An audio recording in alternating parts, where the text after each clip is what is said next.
Hello, I'm Dr. Basil Considine, and today we are going to be looking at how to write about potential actions. There are many contexts in which you'll be evaluating a proposal or developing an action plan, and today we're going to be looking specifically at a case study assignment where you were asked to do just that. It happens to be that this one comes from the nursing program. However, if you're in another program such as business or conflict management or counseling that deals with similar analysis, you will find that there are many similar principles that we address in this assignment. If you're new to the Online Writing Center, welcome. We work with students at all points in the writing process, including answering questions, giving feedback on drafts, and giving advice on executing technical functions. If you have a quick question, feel free to just send us an email. If it's the kind of thing that's really more conducive to a longer consultation for us to give feedback on a piece of text, then we'll let you know. We'll recommend that you schedule an appointment, but you can always start by sending us an email.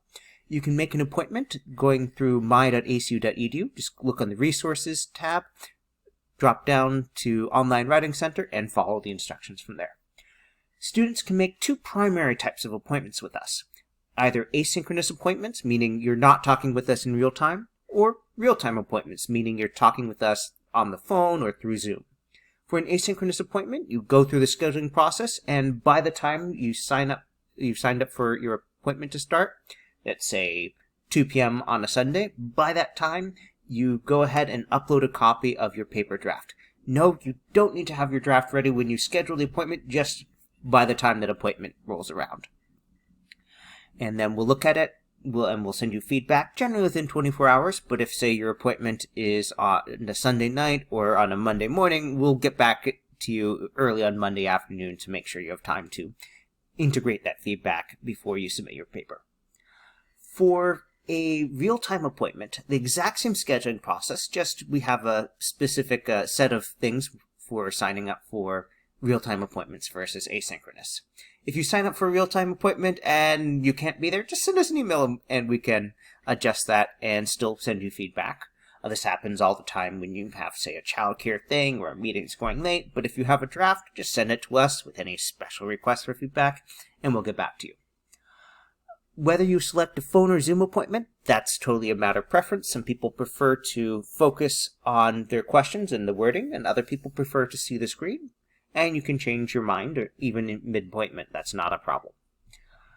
All right, we have many resources on the Writing Center website, including paper templates, some sample papers for some programs, webinars such as these, and discussions of various topics.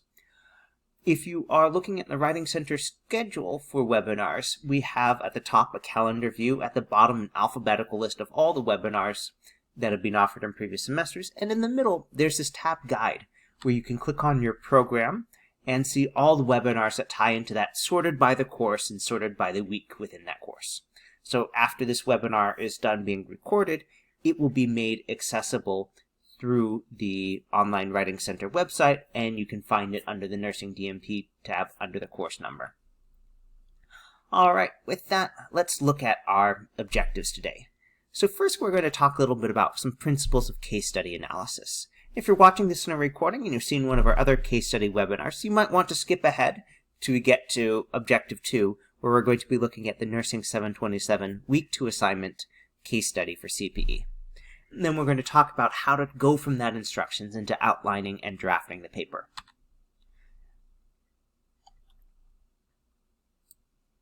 Okay, so what are some principles of case study analysis? Well, we have several webinars that go into this topic in depth. So if you want to watch any of these, if you're watching this as a recording, you can totally pause and open up any of these links. But let me give you the condensed version. First, let's ask, what are case studies for? And they can have multiple purposes, but a very common one is to generate ideas, to look at something and with this scenario in mind to be able to formulate thoughts more specifically. They're also good for gaining an understanding of the subject because they abstract out certain things. You're not looking at the whole details. You're looking at a set that gives you a framework for making the decisions.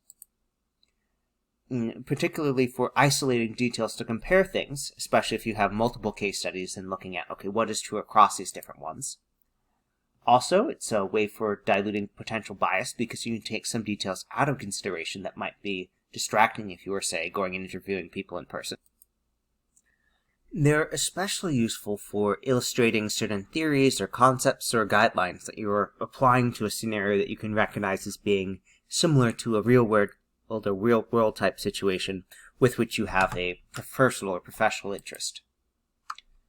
So now, if that's what a case study is good for, what about case study analysis? Well, a case study analysis is very helpful for role-playing a decision process, meaning putting yourself in the role of someone who has to do a task.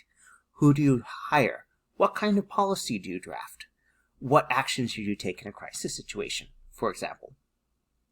It's also very helpful for identifying a phenomenon or pattern of behavior where you can look and see, okay, someone is doing this over and over again.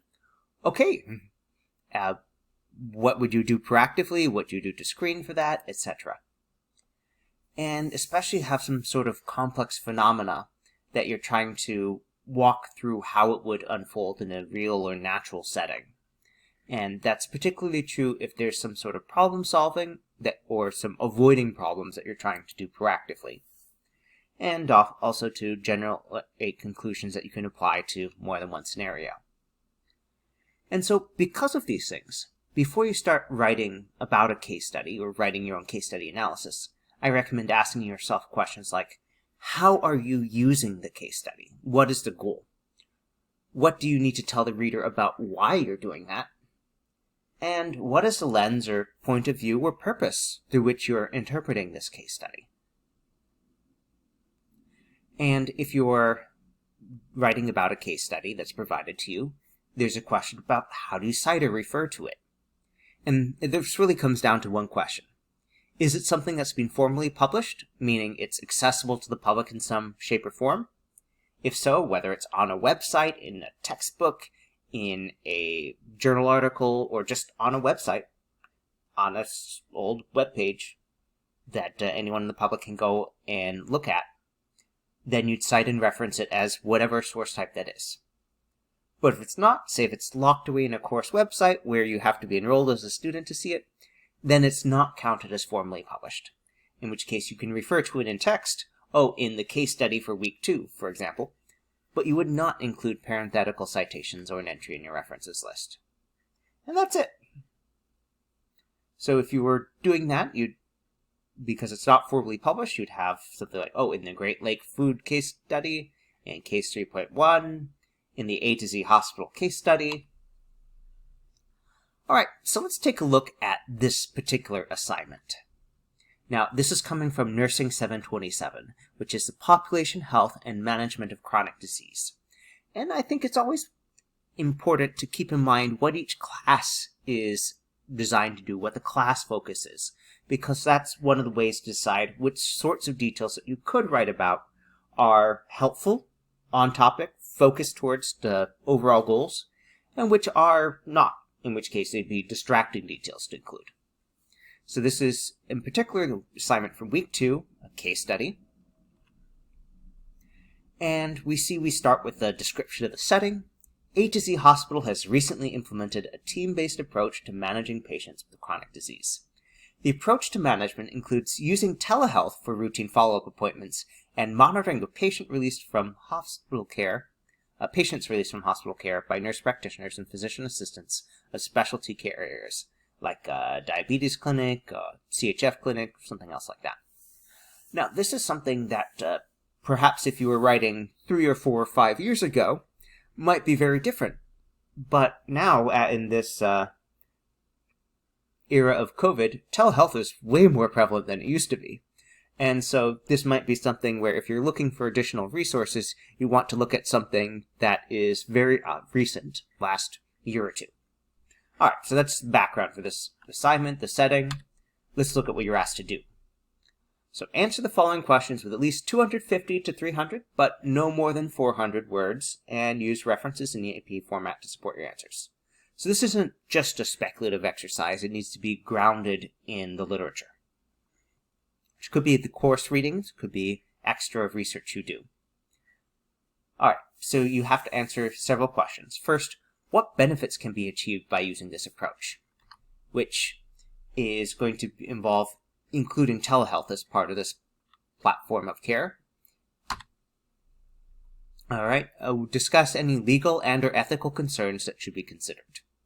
Now, again, where you are working and what the environment is, we are still in that post-COVID or post-start of the COVID epidemic where insurance companies are reimbursing for telehealth in a way that they were not before the pandemic by and large. So your ethical concerns may have shifted from before. What other disciplines could assist in providing optimal care for patients under this care model?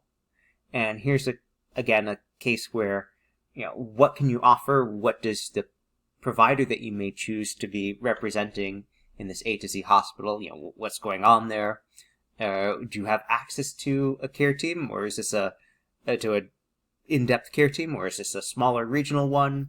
Are you part of a network? All these things will shape the kind of details that you are including here. And if we look at the rubric, it's basically going through those questions. So the first one, what benefits can be achieved using this approach? We see a student who explains the benefits of using a team-based approach to managing patients. Okay, that's 20% of the grade. That's one of the prompts here. Pretty straightforward. Student evaluates legal and ethical concerns that should be considered when using this approach. That is basically what the prompt is there, and that's another 20%.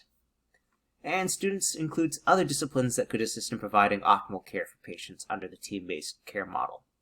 That's basically the third prompt there. And so we have 60% of the grade going to, did you do the things that it would ask you to do in terms of content? And then another 20% is it in the target length? So reasonably concise. We'll talk more about the length later. And is it backed up by citations in APA style? And does it meet general criteria for clarity of writing, organization, proofreading, etc.? So 60% for content, 40% for getting it in the specified format, and target length. Okay, so one of the things this tells us is that this should be a very focused assignment. To do this in 250, 300 words is very possible, but only if you stay on topic. So let's talk a little bit about how to do that, how to go from these instructions and plan things out so you're writing about just the things you need to. And we'll start with the question of how long is this paper supposed to be? If we go back to the instructions, we see, or the rubric, we see 250 to 300 words as our target guideline. And that if we talk one page with 1-inch margins, double spacing, 12-point font, basically what APA style says to do, that's going to be about 250 words. And so that talking around 1 to 1.25 pages of text, depending on how many headings, how many paragraphs, etc., because all those things will take up more vertical space. But we have the maximum length of 400 words, and I'd steer you towards the shorter because the rubric does grade on that 250 to 300 thing, so the maximum length is 1.6, but let's aim for just over a page. And that works out to, depending on how long they are, roughly 3 to 5 paragraphs, which if we look at the assignment and say that, okay, in general, we want to have, for a shorter paper, at least 1 paragraph for each of these prompts given here. And separate paragraphs, it's easy to see that you're doing this things laid out in the rubric. Yeah, that's 3 paragraphs of content, maybe a short intro, maybe a short conclusion, but it's going to be pretty focused. 3 main body paragraphs. And we'll start out with those because you can have a sentence or 2 of intro, maybe even 1 sentence to do all the outlining, and then see if you have space for a conclusion.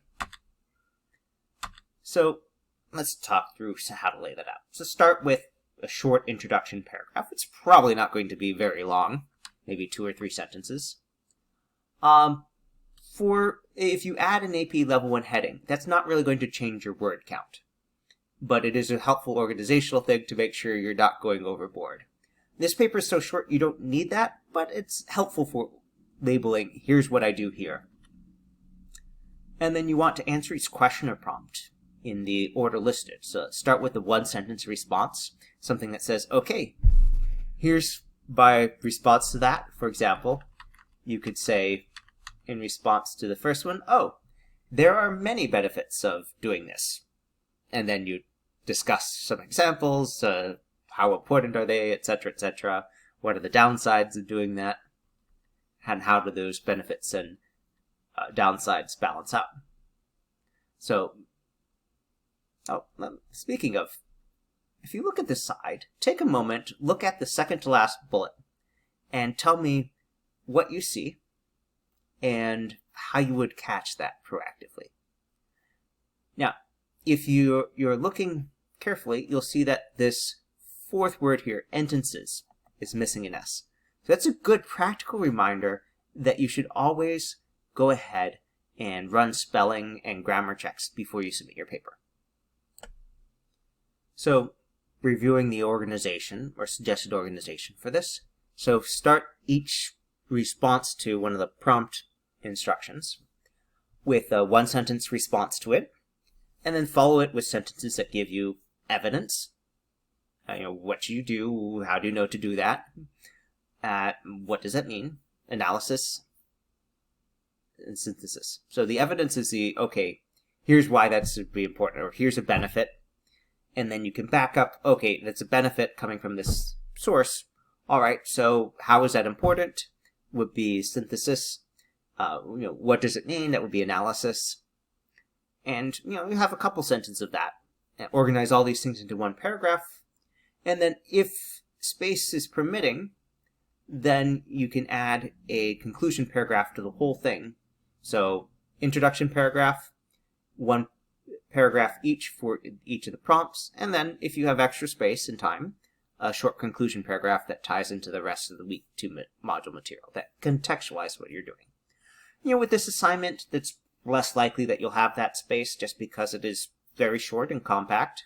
So that's why it's marked as, space permitting, not required. Generally, the longer your paper goes, the more that you're going to need to have something like that to keep things coherent, and the shorter it is, the less likely it is to need that. Now, if you're at loss of some things to do to build out these paragraphs, ask yourself, what is the purpose of the case study analysis that you're doing? And here we can see that, if we look at the week 2 module reading, we do have some larger themes.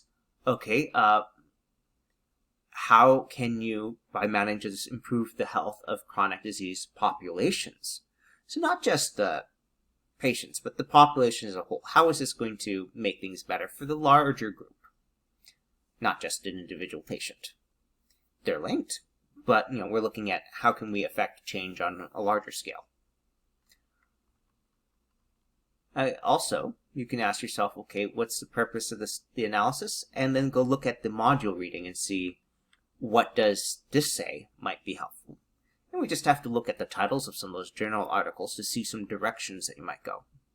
Now, you of course need to read the actual articles, but it gives some hints at what might be done or what you might go looking for if you're doing more research to supplement that. Speaking of more research, I mentioned looking for sources that are post-dating the start of the pandemic to account for this major shift in how healthcare reimbursements are done for telehealth. So let's take a look quickly at the distance education portal. Now, in my experience, there are 2 places that students tend to go to start their search for literature, and partly that's a question of what you find most convenient, most accessible. I'm going to recommend that you start with the ACU distance education portal, but many students will also use Google Scholar. If you use Google Scholar, there is a way to link that in with your ACU account, so you can click from Google Scholar into the library catalog to be able to download journals that require subscriptions. But either way, it does end up being the same types of search, just the Google Scholar layout is streamlined in Google's normal fashion, and ACU OneSearch gives you more search options immediately at your disposal. Alright, so let's go ahead and take a look at the search process using the distance education portal. So I'm going to go ahead and I'm going to start searching, and I'm going to put in telehealth, and I'm going to go ahead and also put in an disease And I'm going to go ahead and limit to peer review because I want it to be a source that I can use as a credible source for this. And peer-reviewed journal articles is one way to do that. All right, now we start the search process here. And one of those things that we'll do first is get a look and see what are we looking at. And we see, oh, immediately, there's a lot here, 75,000 results. Now, some of that is very old, so knowing that there's so much, I don't really have any concerns about moving this up to, say, the last 2 years even. And if we do that, if we update our search to be just 2021 to 2022, we still have an awful lot. And we have an example here actually about chronic obstructive pulmonary disease. We have another one about heart failure, Parkinson's. So actually there's a lot to do here where you can tie this into your own professional interests. If there's an area of chronic disease that you're working in now or that you're looking to work in later, this is your opportunity to customize it because we've got a lot here. There's been a lot of telehealth usage in the United States in the last couple years, and a lot of it writing because people wanted to know. And this is one of the great things about this assignment. It's something that the paradigm has shifted in a big way, and so you can be on the cutting edge by looking at that. Let's just say that you were looking for something and Parkinson's disease was an area that you wanted to do. So I'm going to go ahead and add Parkinson's here. And let's see what comes up here. So we're starting with 25,000 articles. We still got more than 1,000. That is far more than anyone could read for this. And so you can be very particular. Let's say that if you're looking at something particularly complex, like depression and Parkinson's disease. Okay, so if we go ahead and click on this here, we will be able to look at the abstract and see, is this something where we want to go further? And so we have the abstract and even the impact statement where they say, hey, here are the findings about it. Telehealth cognitive behavior therapy was feasible, acceptable, and efficacious, and had resulted in multiple benefits in addition to treatment of depression. So if you read that and say, yes, that's something I can use for this, then next step is to look at the abstract and see, does this still look like something you can use? And then if that checks out, then you can go and download the whole article using one of these links here. HTML full text to view it in your web browser. I recommend grabbing a PDF that you can save to your computer and easily find page numbers for citations. But you can also use this Cite button to quickly copy the reference information. Just make sure you scroll down to APA 7th edition. And, you always need to proofread this, but this looks pretty good.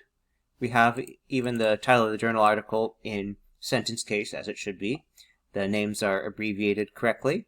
Journal is capitalized the way it should be. Great, that looks awesome. So you could just select this and copy and paste into your references section, and then count this or cite it as Peers et al. Because we have more than 3 authors for it. Okay, so if you're going to get additional sources beyond the course readings, you can see how easy it was to find some results related to that. Now, if you want to add additional terms, absolutely. There are so many results, so many articles from the last couple years that you can add in other diseases, whether you're looking at diabetes, you're looking at heart failure, if you're looking at some neurological condition perhaps. And so those are all available. Now, looking at the course readings for this week, we have some things here. But note that they're all predating the pandemic. So while you can use those, if you want to use the most recent literature to have the most compelling arguments because it's backed by recent findings, then I would recommend going and doing a literature search. And that's not going to significantly expand your research preparation time while also helping you have latest, greatest, and things that have been proven with this population recently. Okay, now some suggestions. When you're searching for peer-reviewed literature, make sure it's recent, which in this case, if you're looking for stuff in the US about pandemic-era usage, it's going to be the last 3 years. Last 2 is fine. You saw that we had lots of results. Make sure to search full text, and put in keywords that match the assignment requirements, and you saw an example of that earlier. If you are writing about pros and cons, or the benefits and costs, start with the big picture first. What are the most important things? Add any relevant analysis, like how do these compare? Are there multiple studies saying, hey, this works with this group? Great. Do they have, is this a serious thing where it's just making a major difference in their quality of life? Is it a minor increase? Is it no harm, but people really rate it highly? Those are the kinds of things you can discuss there. If you are looking to format your paper, make sure you grab a copy of our APA course paper template, because that double spacing, 1-inch margins, 12-point font, that's all set up for you in that. Alright, if you have any questions about anything you've seen in this video, or if any questions about other things that we've discussed today, or just questions in general, send us an email at onlinewritingcenter@acu.edu. You can sign up for an appointment online. Just go to my.acu.edu, go to the drop-down and select Online Writing Center, follow the instructions, or visit the Online Writing Center to find videos for this webinar, for other webinars, and other resources like templates to download. Thank you for joining us. Have a good night.